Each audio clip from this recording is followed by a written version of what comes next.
Okay, I just ran over here because I'm a little out of breath. Joining us right now, he spent 9 seasons with the NFL, 4 with the Jets. Erik Coleman, thank you so much for being here. Oh, thanks for having me. And you know we have so much to talk about. I mean, look, I'm excited just from a fan's perspective to watch Sunday's game. But if you look at the numbers, okay, look at the last 4 games that the Jets have played against the Bills have beat them. But Game 7, the last time that the Bills beat the Jets, very different situation. Yeah, well, it is a very different situation.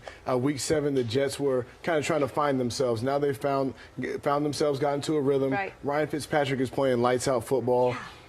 You know, Brandon Marshall, you just said he got the team MVP. Yeah, let's just Decker. talk about Brandon Marshall. I mean, 101 catches for almost 1,400 yards and a career-high 13 touchdowns. The man deserves the award, but you heard what I said about winning those kind of titles for big games. Yeah, absolutely. And your big-time players need to make big-time plays in big games. And this is the biggest game of the season for the Jets. If they win, they're in the playoffs, and they need Brandon Marshall to step up. The last time the Jets played the Bills, Marshall struggled. You know, he dropped a lot of passes, and it was a tough outing for him. But he's going to need to step up this week, and if he does and his teammates step up, then they'll be in the playoffs. I mean, look, that connection with Fitzpatrick and Marshall has been just electric.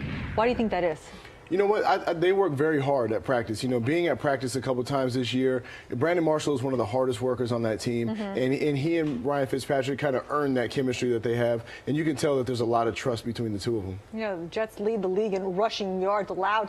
I mean, you're watching this team. I know your allegiance, granted, you didn't just play for the Jets, but your allegiance is to the Jets. Absolutely. You know, playing for the Jets, I was drafted by the Jets. Right. I played most of my career for the Jets, and all my friends in the football world, most of them are from the New York area. So, you know, Long Island, New York, it's just great football fans, great organization, and I'm proud to still be a part of it. There's so much to this. I mean, look, I always say, granted, you know, it's fun to watch any game, but when there's such backstories like this, oh, yeah. Let's talk about Rex Ryan, shall we? Oh, my goodness. Because here's the thing. What's concerning me about Rex Ryan right now in terms of the Bills is that usually he's very vocal, and I was saying, and I was waiting for that quote, you know, the quote where he's like, the Jets are going down. We didn't get that, and he's being careful right now. So that makes me think his mentality is maybe a little stronger, a little smarter right now. Well, I mean, he should be careful. You know, the Jets are playing great football right now, and his team is depleted.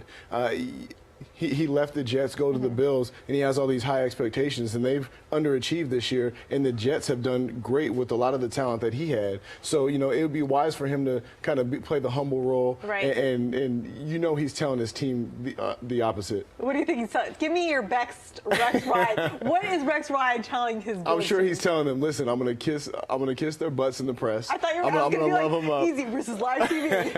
I'm gonna love them up in the press, but at the end of the day, we're gonna go out there and kick their butts. They're the same team that we played in Week 7, right. and he's going to pump them up with some type of hype. But at the end of the day, I think that he knows that this is a different Jets football team, and they're in some trouble. Yeah, and meanwhile, Todd Bowles also playing it very close to the chest, being very careful with his words. Did you know that Todd Bowles could do this? Well, let's take a look at this right here.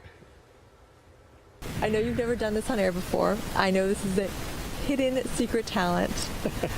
I got to see this in action right now. You could sing. Oh, goodness. That's the sound of the man working on the chain gang. All I got. All right, question is, are we going to see a little singing from Todd Bowles after the game on Sunday if they, in fact, win it and make it to the playoffs? I think we will. You know, he's going to have something to sing about. If they get into the playoffs, it's going to be trouble for whatever team they're facing. And that was pretty impressive by Coach Bowles. I didn't know he could do that. Yeah, you know what? I like the surprises. You got any surprises for us, Erik? Oh, I don't have any surprises. None that you would like right now. I can't sing. You know, let's also talk. You mentioned that right now the Bills are depleted, referring to McCoy. Now, how big of an impact is that going to have on the Bills? It's going to have a huge impact. Last time the Jets played, last time they played the Bills, LaShawn McCoy rushed for over 100 yards, and that was one of the only 100-yard rushers that the Jets defense gave up this whole season. So he really hurt the Jets defense, and he was probably the deciding factor in that game. So LaShawn McCoy's out. Now they can focus all their attention on the outside on the receiving and the passing game. And of course, you know, it's not just the Rex Ryan factor. We also got IK. Geno Smith, there are a lot of backstories to this situation. Do you think in the end here this is going to be about will versus talent, or just a combination of two? I think it's going to be a combination of the two. You know, obviously it's going to be an emotional game. Playing in Buffalo, playing against their rivals, the Jets, it's going to be a lot of emotion. But I think the team who can settle down and get into their regular game plan the quickest will have the most success. You know, these rivalry games, you get so much emotion and it throws you off. And I think the Jets are a mature enough team right now where they can put all those feelings aside and just get after the game plan. All right, so two questions. Who wants it more and who's going to win it? Give us your prediction.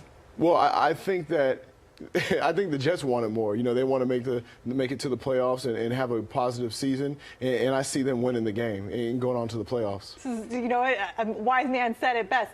This is Rex Ryan's Super Bowl. Yeah. You said it. I mean, it's a Super Bowl, but he's going to lose it. All right. We will certainly be watching. Erik Coleman, we love having you in studio. Thank you so much for being here. And got much more ahead. Stick around. We're going to be right back.